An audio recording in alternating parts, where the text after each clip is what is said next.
বধূ বেশে দেখে সবার মাথায় আকাশ ভেঙে পড়ল। প্রত্যেকেই যেন কথা বলতে ভুলে গেল। খানিকক্ষণ কেউ প্রসক্তি করেনি।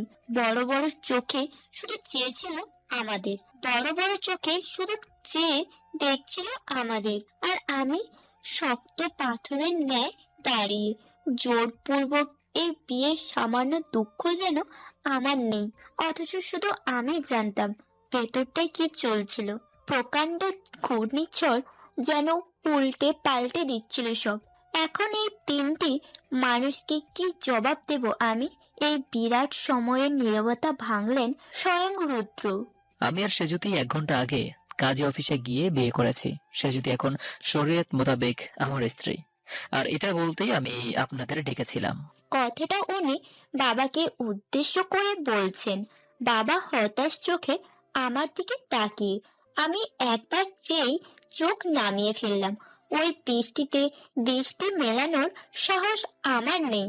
আম্মু কেঁদে কেঁদে বললেন, কিন্তু এভাবে বিয়ে করার কি দরকার ছিল বাবা? আমরা তো একদম মানা করিনি তোমাদের বিয়েতে, বলেছিলাম। আপনারা পুরোপুরি নিশ্চয়তা দেননি আন্টি, আর সেই জন্যই আমার এভাবে বিয়েটা করতে হয়েছে। রুদ্রের মা ভীষণ রেগে বললেন কথাটা। রুদ্র একটু বিচলিত না হয়ে জবাব দিলেন, না। মিথ্যে বলছো কেন? সে যদি তো তোমাকে বিয়ে করতে চায়নি আজ সকাল অবধিও না। আজ সকাল অবধি না, তাহলে কয় ঘন্টা কি এমন হলো যে? সেটা ওনাকেই জিজ্ঞেস করো, উনি তো সামনেই আছেন, জেনে নাও আমি আসলেই ওনাকে জোর করে বিয়ে করেছি কিনা। শেষ কথাটা বলতে বলতে রুদ্র আর চোখে আমার দিকে তাকালেন একবার। আন্টি সত্যিই এগিয়ে এলেন, আমার বাহু নরম হাতে ধরে বললেন। আমি তাকালাম। আন্টি তীক্ষ্ণ চোখে চেয়ে প্রশ্ন করলেন। আমি এক মুহূর্ত না ভেবে বললাম, হ্যাঁ। আন্টির হাত শিথিল হলো। পাশ থেকে আপু বিস্ময়ে নিয়ে বলল, তাহলে সকালে মানা করেছিলি কেন? এমনি। আমার সংক্ষিপ্ত উত্তরে খুশি হলো না কেউ। আম্মু উঁচু কণ্ঠে বললেন, এমনি এমনি কেমন কথা? আমরা যখন বিয়ের কথা তুলেছি তুই সাফ সাফ মানা করে সন্ধ্যেবেলা বসে যে হাজির হয়ে বলছিলি এমনি বিয়ে করেছিস। আমাদের জন্য ধৈর্য ধরা যেত না? এমন কি হয়ে গেল যে বড় বোনের আগে নিজেই বিয়ে করে ফেললি? আজকাল বড় ছোট কোনো ব্যাপার নয় আন্টি। অব্র তো আমার ছোট, অথচ ওর বিয়ে আগে হতে যাচ্ছিল। এটা নিয়ে আমাদের তো কোনো সমস্যা হয়নি, আপনাদের কেন হচ্ছে? এটাই কি স্বাভাবিক নয় বাবা? আমরা মধ্যবিত্ত মানুষ, আমাদের মতো এত উচ্চ বিত্তমান নই, তোমাদের মতো এত উচ্চবিত্ত নই। আশেপাশে সবার কথা শুনে বেঁচে থাকতে হয়। তাছাড়া আমার মেয়ের থেকে এমন ছেলে মানুষই আমি আশা করিনি। আম্মু দীর্ঘ নিঃশ্বাস ফেললেন, সাথে কেঁদে উঠলেন।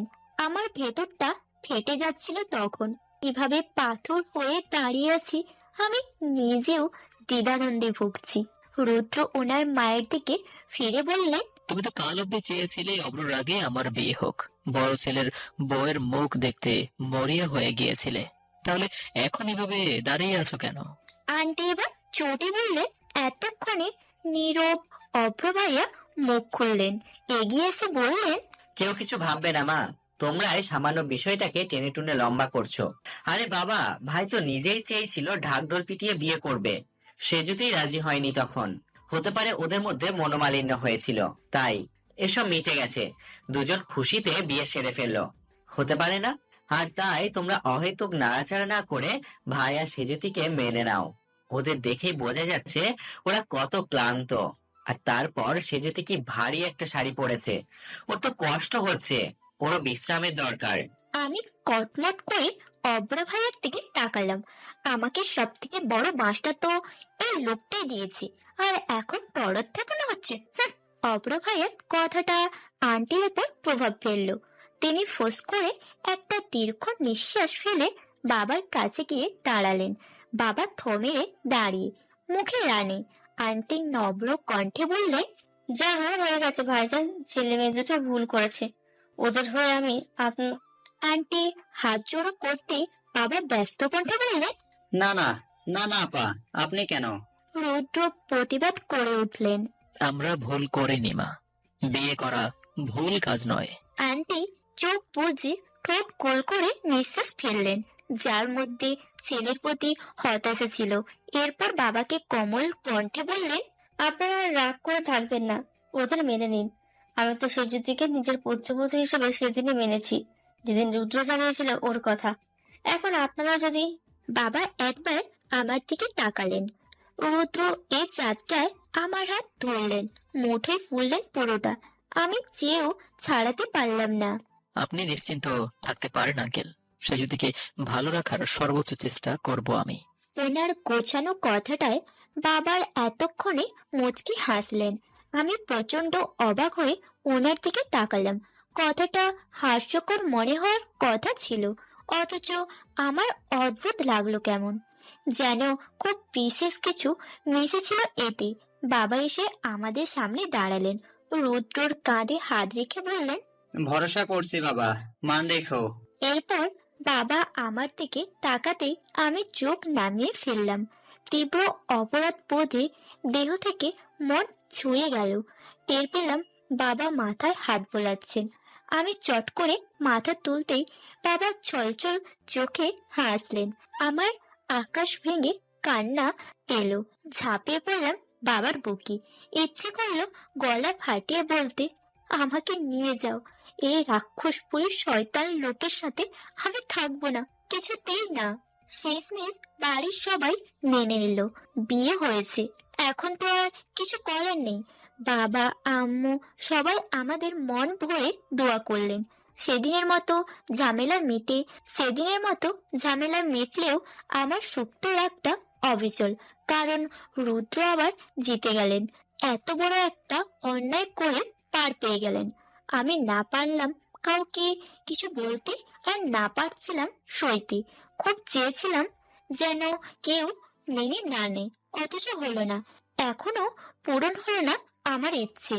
রুদ্রর মা, মানে আমার শাশুড়ি মা, ভীষণ ভালো মানুষ। আমাকে প্রতি সম্বোধনে ওনার মা ডাকা চাই, এছাড়া যেন কথাই বলেন না। এই মুহূর্তে আমি বসে আছি বিছানায়, বিশাল ঘরে তুলতুলে বিছানায়। শক্ত মন নিয়ে আমি হাঁটুতে মুখ গুঁজে বসে বিয়ের বেনারসিটা ছেড়ে এখন একটু পাতলা সুতির শাড়ি পরেছি। এত এত শাড়ি চোখের পলকে বাড়িতে হাজির হয়েছে। এনেছেন রুদ্র। মেয়েদের শপিং, পছন্দ, জামা কাপড়, গয়না এসব তাদের দুর্বলতা হলেও আমার মন কোনো কিছুতেই ভালো হয়নি। আমার থমথমে গোমড়া মুখ পাল্টায়নি। তবে একটা বিষয় সত্যি, আমাকে বউ হিসেবে পেয়ে আন্টি খুশি হয়েছেন। রাতে বাবা মাকে না খাইয়ে ছাড়েনি, খোশ গল্পে মেতেছিলেন। প্রত্যেকটা কথায় ওনার খুশি ঝরে পড়ছে যেন। হয়তো একগোয়া ছেলে এতদিনে বিয়ে করেছে, এই আনন্দে আটখানা আন্টির মন। বাবা, আম্মু, আম্পু বাড়িতে ফিরে গেছেন। তারপর আন্টি আলমারি থেকে তার দুটো বালা, নাকফুল আর একটা চিকন স্বর্ণের চেন পরিয়ে দিলেন আমায়, আর সাথে বললেন, আজ থেকে আমার মেজাজি ছেলেটার সব দায়িত্ব তোমার। আমি ওনার পা ছুঁয়ে সালাম করলাম। উত্তরে চুপ ছিলাম। ইচ্ছে করছিল একটা কিছু বলি, বা ওনাকে সত্যিটা খুলে বলে ফেলি যে আপনার ছেলে আমায় কিভাবে বিয়ে করলো, কিন্তু পারলাম না। দেয়ালেরও কান আছে, বাই এনি চান্স রুদ্রের কানে খবর পৌঁছে যাক আর বিয়ে ভেঙে দিক আপুর। এরপর আর কি কি তুলকালাম ঘটাতে পারেন তাও আন্দাজের বাইরে। এই কয়েকদিনে লোকটাকে যেন চিনে ফেলেছি। ওনার প্রতিটি হাড় মজ্জায় শয়তানের বসবাস। সত্যি বলতে আন্টি যখন আমাকে এই ঘরে দিয়ে গেলেন, আমার হাত পা ছড়িয়ে কান্না পেয়েছিল। লোকটার সাথে এক ঘরে থাকতে হবে ভাবলে আটকে উঠছিলাম।